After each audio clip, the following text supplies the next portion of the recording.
नमस्कार मित्रों, astro talkies में आप सभी का स्वागत है। सूर्य देव का राशि परिवर्तन है, यानी कि उन्होंने संक्रांति के साथ इस समय की जो संक्रांति है वह कर्क और सिंह राशि के बीच की संक्रांति है और यह जो संक्रांति वह 17 अगस्त से आरंभ हो रही है। तो 17 अगस्त को सुबह 7:14 पर सूर्य देव अपनी सिंह राशि में चले जाएंगे, यानी कि अपने स्वयं की राशि में जाएंगे। और सिंह क्या है? सिंह अपने आप में एक राजसिक राशि है और सूर्य देव स्वयं राजा कहलाते हैं, यानी कि ग्रहों के राजा कहलाते हैं। तो यहाँ पर एक राजा अपने ही घर में विराजमान होकर के कैसे कार्य देने वाला है, इस बात को हम लोग समझेंगे। और सबसे पहले चलते हैं हम लोग मेष राशि पर। तो जो मेष राशि है, यानी कि 1 नंबर जहां लिखा होता है, इस राशि में अब जो सूर्य देव हैं वह आपके पंचम भाव से गोचर करेंगे। तो 5वें भाव में सूर्य है और देखते कहां पर है? वे लाभ पर देखते हैं। तो इससे आपकी जो आर्थिक स्थिति है वह काफी मजबूत होने वाली है। साथ में क्या है, छात्रों के लिए जो यह समय है वह बहुत कुछ विशेष समय है और नौकरी पेशा के लिए भी यह जो समय है वह बहुत ही शुभ रहने वाला है। व्यापारियों को यहाँ पर लाभ भी होगा, हालांकि प्रेम या दाम्पत्य जीवन में कुछ उतार चढ़ाव देखने को मिलेंगे, क्योंकि जो आपके प्रेम का संबंध रखने वाली ग्रह है वह शुक्र है। तो सूर्य और शुक्र का कहीं ना कहीं यह एक सूर्य के प्रभाव में जब शुक्र आ जाते हैं तो कुछ अस्त हो जाते हैं, यानी कि जो शुक्र की नेचुरल अपनी नैसर्गिक क्षमता है वह थोड़ी सी क्षीण हो जाती है। तो ऐसी स्थिति में चूंकि आपके पंचम भाव यानी कि प्रेम के जो स्वामी है वह सूर्य है और जो आपके दाम्पत्य जीवन के स्वामी है वह शुक्र है, तो सूर्य और शुक्र का यहाँ पर थोड़ा सा संबंध एक अलग तरीके का होता है। तो ऐसी स्थिति में यहाँ पर आपके दाम्पत्य जीवन में कुछ उतार चढ़ाव देखने को मिल सकते हैं। आप सूर्य की आराधना करें, सूर्य को पुष्प चलाएं और सुबह उठ करके अगर आप ये कर सकते हैं 10 मिनट का अगर आप समय भगवान सूर्य को दे सकते हैं, आप सूर्य नमस्कार कीजिए, आप कोई भी सूर्य मंत्र लीजिए, आप सूर्य को तांबे के लोटे में जल डाल करके उसमें लाल पुष्प और अक्षर डाल करके आप सूर्य को अगर अर्घ्य देते हैं तो यह बहुत ही लाभदायी होता है।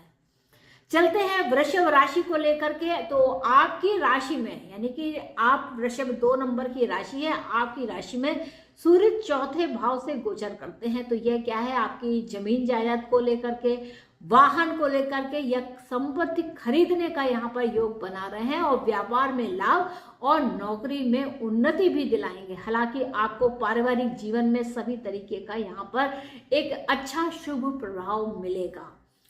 बात करें अगर मिथुन राशि की, तो देखिए आपकी जो राशि है यानी कि 3 नंबर कम्युनिकेशन की राशि है और आपका जो सूर्य है वह भी कम्युनिकेशन के भाव में बैठे हुए यानी कि 3रे भाव से गोचर कर रहे हैं। तो माता पिता और भाई बहनों के से आपको यहाँ पर सहयोग मिलेगा। साथ में छोटी मोटी यात्राएं रहेंगी और नौकरी और पदोन्नति के लिए यहाँ पर विशेष कार्य होंगे। आप मेहनत करेंगे और इसके द्वारा आप अपने भाग्य को बदल सकते हैं। भाग्य के खुलने का भी यह समय होगा, क्योंकि सूर्य 3रे भाव से 9वें भाव को देखेंगे, यानी कि यहाँ पर सूर्य ने आपके कार्य क्षेत्र को विस्तार करते हुए यहाँ पर आपके भाग्य बल में यहाँ पर वृद्धि करने वाले हैं। कर्क राशि की बात करें तो देखिए जो कर्क राशि वाले जातक हैं उनके लिए सूर्य का गोचर उनके 2रे भाव से है। यहाँ पर भाव को समझना, 2रा भाव यानी कि वाणी का भाव, यानी कि कोष का भाव, यानी कि धन का भाव, यानी कि बैंक बैलेंस का भाव। तो ऐसे में सूर्य यहाँ पर ग्रहों के राजा यहाँ आकर विराजित होते हैं। तो यानी कि सारा कुछ जो क्षेत्र है यानी कि हर ग्रह आपके इस परिवार के इर्द गिर्द ही चक्कर कटा रहा है, क्योंकि सूर्य स्वयं जब 2य भाव में बैठ गए तो आपकी वाणी की चतुरता यहाँ पर विशेष महत्व रखी है। आपकी जो वाणी है वह आदेशात्मक हो सकती है, अब ऑर्डर की तरह यहाँ पर बात करने वाले होंगे और यहाँ पर आपको परिवार का सहयोग मिलेगा। छात्रों के लिए जहां तक बात है तो यह बहुत ही अनुकूल समय है, यात्राओं के भी योग बनेंगे और नौकरी और व्यापार के लिए भी यह जो समय है यानी कि 1 मास का समय काफी शुभप्रद है। सिंह राशि की बात करते हैं तो आपकी राशि में सूर्य जो है वह स्वयं अपनी राशि में स्थित होकर के एक बहुत ही सकारात्मक प्रभाव डालते हैं। एक तो आपकी राशि स्वयं सिंह और उस पर स्वयं उसके स्वामी सूर्य देव यहाँ पर विराजमान है, यानी कि आपका जो प्रबुद्ध है वो काफी बढ़ा चढ़ा हुआ होगा। और हालांकि जीवन साथी के संबंधों में थोड़ा बहुत उतार चढ़ाव यहाँ पर देखने को मिलेंगे, क्योंकि अपोजिट में जो है वह आपकी शनि की कुंभ राशि है और शनि अपने भाव से अपनी राशि के स्वामी से द्वादश होकर के छठे भाव में बैठे हैं। तो यहाँ पर रोग ऋण शत्रुता का भाव है। तो यहाँ पर क्या है, हालांकि नौकरी के लिए यहाँ पर कुछ आपको प्रभाव मिल सकता है, आपको नौकरी व्यवसाय आदि के लिए यहाँ पर समय अनुकूल स्थितियां दे सकता है पड़ रही है। और उस जीवन साथी का जो भाव है उसके जो स्वामित्व शनि देव के पास है, वह शनि देव इस समय वक्री अवस्था में होकर के षष्ठ भाव से गोचर कर रहे हैं, यानी कि रोग ऋण शत्रु इस समय प्रभावी हैं। हालांकि आपको अगर कोई आप साझेदारी करते हैं, कोई बिजनेस के लिए आपने कोई अनुकूल पार्टनरशिप की हुई है, तो उस समय पर इस समय सावधान रहने की आवश्यकता होगी, क्योंकि यह जो साझेदारी है वो कहीं ना कहीं कुछ ब्रेकअप का पॉइंट लेती हुई दिखाई देती है। हालांकि नौकरी के लिए या कहा जाए तो यह अवसर अच्छे हैं। अगर व्यापार की दृष्टिकोण से देखते हैं तो यह जो समय है यह कुछ मिला जुला सा दिखाई देगा, क्योंकि यह 23 जनवरी 2023 तक तो ऐसा ही स्थिति रहने वाली है। जब शनिदेव स्वयं अपनी ही राशि कुंभ में आ जाएंगे तो आपके व्यापार के जो अवसर हैं वो भी बहुत सुदृढ़ होंगे, आपकी जो पार्टनरशिप है वह भी काफी सुदृढ़ हो जाएंगी। बात करते हैं कन्या राशि को लेकर के। देखिए, कन्या राशि वाले जो जातक है उनके लिए यह गोचर उनके द्वादश भाव से होकर के जाता है, यानी कि सूर्य सिंह राशि में होकर के द्वादश भाव में स्थित है।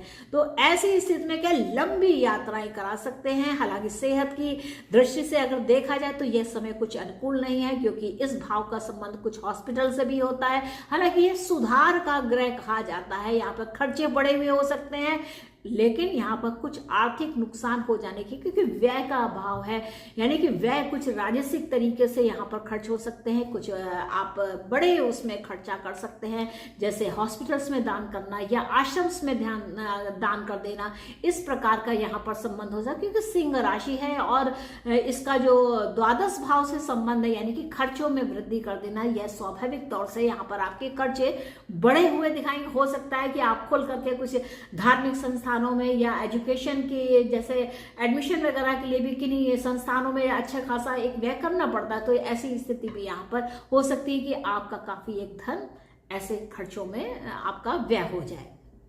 तुला राशि की जहां तक बात है, यानी कि 7 नंबर की राशि है, तो आपके जो सूर्य का गोचर है वह आपके एकादश भाव से जाता है। तो यह क्या है, यहाँ पर धन का लाभ करा रहा है और यहाँ पर मान सम्मान में भी यहाँ पर वृद्धि दिखाई दे रही है। परिवार का पूर्ण सहयोग मिल रहा है। नौकरी और कैरियर के लिए भी यह जो गोचर है यह काफी फलदायी है। संतान के संबंध को लेकर के आपको यहाँ पर शुभ समाचार भी मिल सकते हैं। आपकी जो संतान है वह इस समय पर उन्नति करेगी, क्योंकि जो एकादश भाव में एकादश राशि में यानी कि कुंभ राशि में जो सूर्य की दृष्टि है वह काफी लाभदायी है। और जो उस राशि के जो स्वामी है, यानी कि पंचम भाव के जो स्वामी है वह चौथे भाव में ही स्थित है और वक्री होकर के, क्योंकि शनिदेव वक्री अवस्था में इस समय मकर राशि से गोचर कर रहा है। तो ऐसे में संतान के सुख संबंध के भी आपको शुभ समाचार यहाँ पर मिल सकते हैं। तो कुल मिला के कहा जाए, चूंकि सूर्य ग्रहों के राजा अपने आप में एकादश भाव से स्वयं की अपनी ही राशि से गोचर कर रहे हैं, तो यह बहुत ही ज्यादा लाभप्रद स्थिति होगी। बात करें वृश्चिक राशि की, तो वृश्चिक राशि वाले जो जातक है उनके लिए यह गोचर उनके 10वें भाव से जाता है। यह एक केंद्र है, मान प्रतिष्ठा का भाव है। तो यहाँ पर आपकी पदोन्नति हो सकती है, आपके व्यापार में उन्नति हो सकती है। हाँ, इस समय पर आपको थोड़ा सा अपने आप को एक अहंकार जो आ जाता है कि look I can do all this things, तो इस तरीका का जो अहंकार है उसे ना पालें, क्योंकि अहंकार से जितना बच करके रहेंगे आपकी उन्नति उतनी ही अच्छी होने वाली है। पारिवारिक जीवन की अगर बात करें तो पारिवारिक जीवन का जो ये समय है ये काफी उतार चढ़ाव भरा हुआ रहेगा। समझदारी से काम करें और क्रोध पर नियंत्रण रखें। तो अगर आप क्रोध पर नियंत्रण रखेंगे तो आपका जो सामाजिक स्तर है वह बहुत ही सुदृढ़ स्थिति में होगा। धनु राशि की बात करें तो धनु राशि में जो सूर्य का गोचर है वह आपके नवम भाव से जाता है, यानी कि भाग्य का ग्रह भाग्य भाव में ही बैठा हुआ है। तो इस समय ये भाग्य के जागृत होने का बहुत ज्यादा अच्छा समय है। धनु राशि वाले विशेष रूप से देखें कि जब भी सूर्य अगस्त या सितंबर के महीने में जब सूर्य जो है सिंह राशि से गोचर करता है, यह सूर्य अप्रैल मास में मेष राशि से गोचर करता है, तो उसमें उनके जो भाग्य का स्तर होता है वह काफी बढ़ा हुआ होता है। अगर छात्रों के लिहाज से देखा जाए तो यह जो समय है यह काफी लाभप्रद है। तीर्थ यात्राओं के भी यहाँ पर बहुत योग है और नौकरी में भी सकारात्मक परिणाम देखने को मिलेंगे। और व्यापार के लिए अगर आप कुछ निवेश करते हैं तो यह समय बहुत ही उत्तम है और भाग्य का आपको यहाँ पर पूर्ण सहयोग मिलता हुआ सा दिखाई देता है। मकर राशि की बात करें तो आपकी राशि में जो सूर्य है वह 8वें भाव से गोचर कर रहे हैं। अब यहाँ पर आपको थोड़ी सावधानी की आवश्यकता होगी, किसी दुर्घटना के यहाँ पर संकेत हैं, परंतु आपको सावधान रहने की आवश्यकता होगी। यहाँ पर आप सावधानी के साथ काम करें। आपके खर्चों में वृद्धि बहुत अधिक बढ़ जाएगी। आप इस समय पर ऐसा भी हो सकता है कि जो कोई गूढ़ रहस्य है उसको आप जानना चाहते हैं तो यह समय बहुत अच्छा है। आप कोई मंत्र सिद्धि करना चाहते हैं, आप कोई ऐसी विद्या को सीखना चाहते हैं जो काफी रहस्य भरी है, तो उस समय पर वहां पर अंधेरे में जाकर के यह प्रकाशवान स्थिति एक अलग ही तरीके का भाव यहाँ पर उत्पन्न करती है। और यह जो प्रकाशवान स्थिति यानी कि आप अंधेरे में भी उस लाइट को लेकर के आप अंदर जा करके उस जो गहराई में छिपे हुए तथ्य हैं, जो गहराई में छिपे हुए रहस्य हैं, उनको उजागर करने में, उनको स्पष्ट रूप से देख पाने में यहाँ पर आप सफल होंगे। और व्यापार या नौकरी के लिए यह जो समय है यह मिला जुला हुआ होगा और थोड़ा सा यह जो समय है वह कुछ चुनौतीपूर्ण यहाँ पर रह सकता है। कुंभ राशि की अगर बात की जाए तो कुंभ राशि वाले जो जातक हैं उनके लिए यह गोचर उनके 7वें भाव से जाता है। तो यहाँ पर देखना कि साझेदारी और दाम्पत्य जीवन में कुछ वाद विवाद की स्थिति उत्पन्न हो सकती है, क्योंकि आपकी जो लग्न के स्वामी है वह बैठे हुए हैं जाकर के खर्च के भाव में, यानी कि द्वादश भाव में। आप खुद ही स्वयं अपने ही उसमें नहीं है, आप अपने तन में नहीं है, तो आपका जो तन है वह जा रहा है द्वादश भाव में, यानी कि आप कहीं पर आपकी मूवमेंट है यहाँ पर। तो ऐसे में क्या है कि आपके जीवन साथी से, हालांकि आपका जीवन साथी का भाव एकदम सुदृढ़ है क्योंकि सूर्य स्वयं वहां पर विराजित है, लेकिन आपका जो मन है वह चला जाता है द्वादश भाव में। तो आपकी जो स्थिति है वह द्वादश भाव को इंगित करती है। तो ऐसे में आपको ध्यान रखना है कि आप अपनी सेहत का ध्यान रखें। और नौकरी और व्यापार की स्थिति को अगर देखा जाए तो यह समय एक औसत समय होगा। मीन राशि की अगर बात करते हैं तो मीन राशि वाले जो जातक हैं उनके लिए यह गोचर उनके 6ठे भाव से जाता है। अब सूर्य का गोचर है, 6ठे भाव से संबंध है, यानी कि रोग ऋण शत्रु पर सूर्य का प्रभाव है। सूर्य क्या है? सूर्य प्रकाश की वह पुंज है, जहां जाती है वहां पर उजाला कर देती है। तो इस भाव को समझना कि यह क्या कहना चाहता है, यानी कि 6ठे भाव में सूर्य यानी कि आपका प्रभुत्व, आपका प्रकाश 6ठे भाव में रोग ऋण शत्रु पर प्रभावी है। तो आप अगर आपका कोई पुराना रोग चल रहा है तो उस समय पर यह निजात पाने का एक समय है। इस दौरान में अगर आप प्रतिद्वंदी चाहते हुए भी आपको कोई नुकसान नहीं पहुंचाएंगे, क्योंकि आपके प्रतिद्वंदीता के स्थान पर सूर्य स्वयं विराजित है, यानी कि सरकार का खुद का सहयोग है। आप यहाँ पर कॉम्पिटिशन में भाग लेते हैं तो भी आपका जो भविष्य है वह बहुत उज्ज्वलता के साथ निखरता हुआ दिखाई देता है। आप अपने रोग ऋण शत्रुओं का दमन करते हुए आगे निकलेंगे। तो छात्रों के लिए यह जो समय है वह बहुत ही अनुकूल है। कैरियर या नौकरी में सकारात्मक परिणाम देखने को मिलेंगे, व्यापार में भी लाभ होगा और लंबी यात्राओं का योग है। तो यह जो समस्त 12 राशियों का सूर्य संक्रांति का प्रभाव है यह 1 मास तक रहने वाला है, यानी कि 17 अगस्त से लेकर के 17 सितंबर तक के मध्य में यह जो इन 12 राशियों पर सूर्य का प्रभाव होगा ये मैंने आपसे कहा।